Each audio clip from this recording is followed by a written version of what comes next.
Pokemon challenges and Nuzlocks have garnered quite a lot of popularity in the last few years, due in no small part to the numerous content creators and streamers that have started to do them.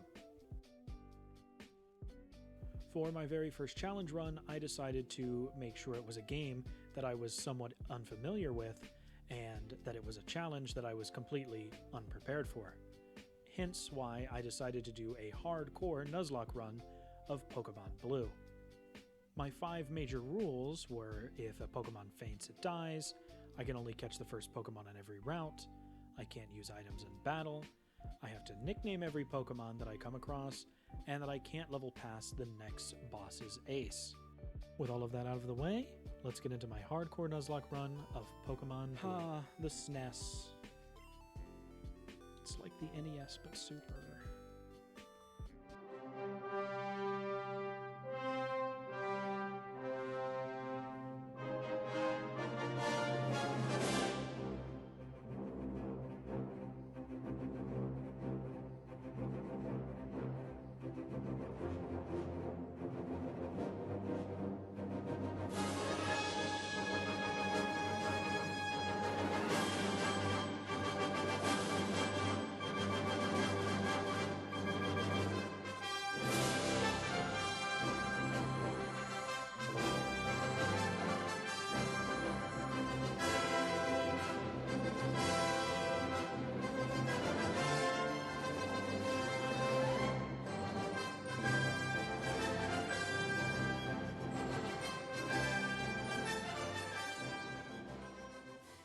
We of course choose Bulbasaur because, in my opinion, he outclasses the other two for pretty much the entirety of the beginning of Gen 1.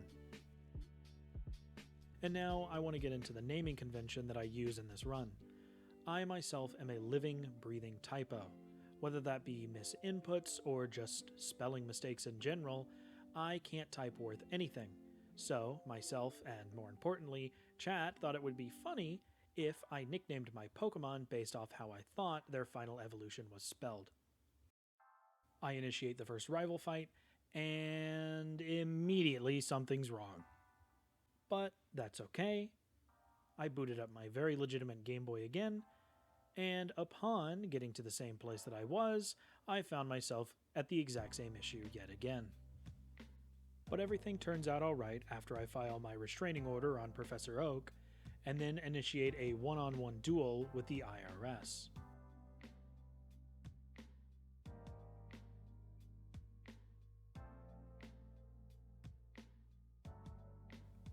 Through the careful study of tax evasion, I soundly defeat the IRS in a battle that isn't even close, don't do the math.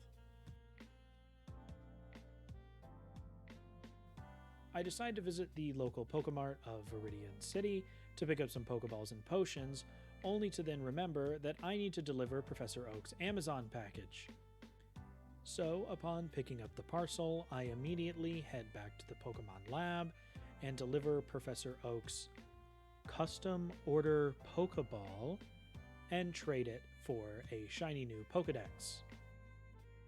We promptly strike out with the IRS assister, but we do get a nifty map. From here, I go on a catching spree. We get Pigdiot the Pidgey, who I did spell correctly the first time but went back and changed. We get Raticate the Rattata.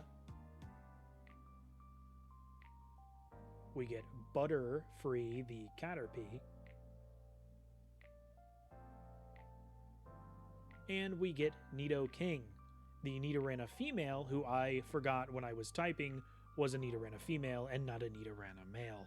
I then, without thinking it through, immediately try to fight the optional rival battle on the way to Victory Road. This will turn out to be a mistake for me, but in the beginning I didn't think anything of it.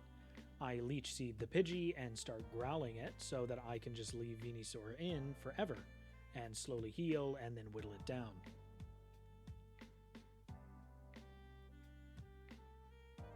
But as I go to check my Pokemon, I have the sudden realization that nothing can even do anything in this fight.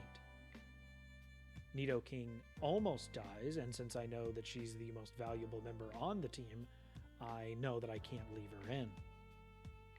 Venusaur eventually comes back out and defeats the Pidgey, but we still have a full HP Charmander to deal with.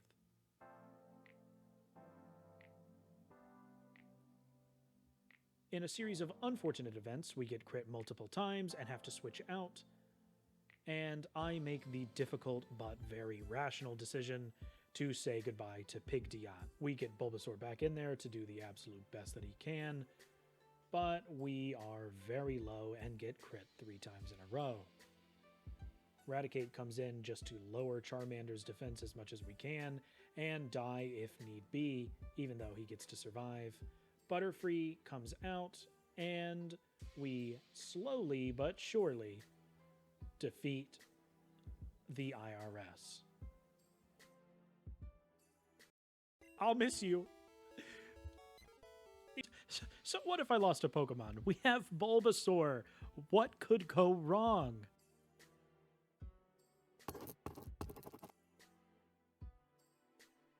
So I grind up a little bit, enter the gym, and then face off with our first battle against junior trainer Liam.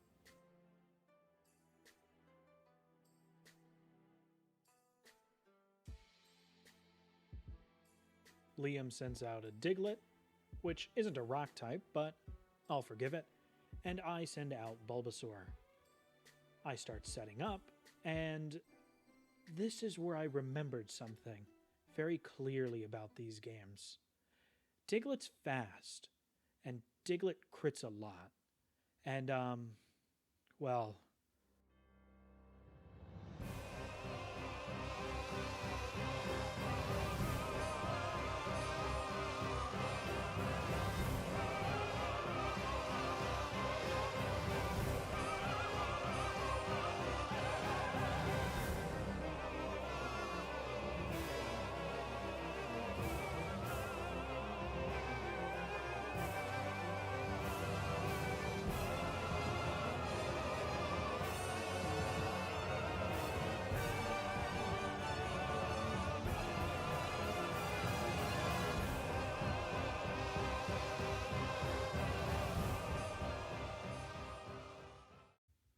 How did we get here? Was it my fault? Am I responsible? Probably. I really underestimated the Gen 1 crit and overall jankiness, and my willingness to go in underprepared for just about anything. I went in with one Pokemon that could fight, and a bunch of things that I could only switch in to sadly die a slow, pathetic, unusable death. So I went back in and restarted, and actually grinded this time, up to the ripe level of 13, where choosing Bulbasaur really shows how trivial the rest of these battles can become. I rematch with Liam, at this point our last run killer, and Vine Whip one-shots Diglett. And when it comes to Sandshrew, even though it does crit me and get me kind of low, it almost gets one-shot in return. And we finish it with a second Vine Whip.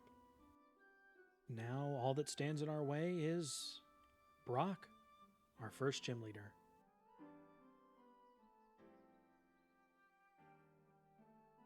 As me and Brock come to our first blows, something doesn't sit right in me, as I start to realize something. Had I had foresight? Had I planned? Had I gotten Bulbasaur to level 13? I wouldn't be on my second attempt right now.